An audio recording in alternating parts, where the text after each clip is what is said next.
L'historiographie, c'est la manière de raconter l'histoire, de la narrer, de la transmettre aux autres.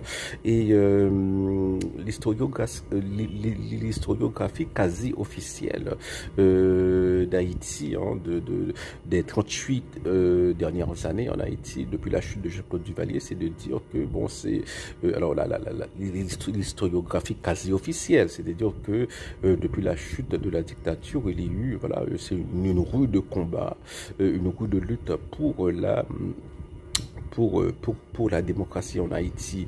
Alors, bon, maintenant, on est dans un trou, on est en enfer. Hein. Donc, après avoir sorti le pays de cet enfer, il nous faudra revoir cette historiographie parce que je la pense, voilà, bon, partielle, même fausse, je sais pas. Parce que ce qui arrive, c'est que cette histoire de démocratie, est-ce que dès le départ, c'était la démocratie qu'on voulait en Haïti, c'est ça, après la chute de Duvalier, bon, on n'est pas sûr, parce que depuis la chute de Duvalier, ce qu'on voit, c'est la destruction, dès le début. Dès le début, ce sont des forces destructrices comme ça, des forces anarchiques,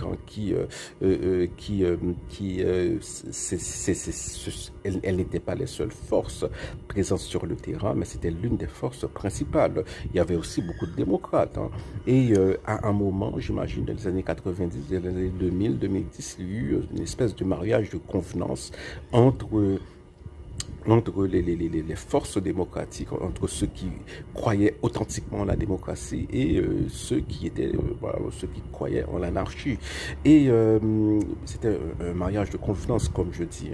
Mais alors, lorsque nous considérons cette époque en Haïti, on ne peut pas parler de démocratie, on ne peut pas parler de démocratie à proprement parler, parce que la démocratie veut dire l'état de droit et le respect de l'état de droit.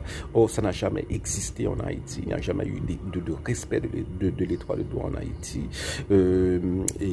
Et au contraire, même sous, il y a eu à une époque en Haïti, on faisait des choses qu'on ne faisait même pas sous Jean-Claude Duvalier, voilà, des exactions, des manières de traiter les gens, voilà, des arrestations arbitraires qui n'existaient pas auparavant. Donc bon, aujourd'hui nous sommes en enfer, donc il faut sortir de l'enfer. Une fois sorti de l'enfer, eh bien il nous faudra faire voilà ce travail mémoriel qui est important pour si on ne comprend pas le passé, on ne pourra pas comprendre l'avenir. Voilà.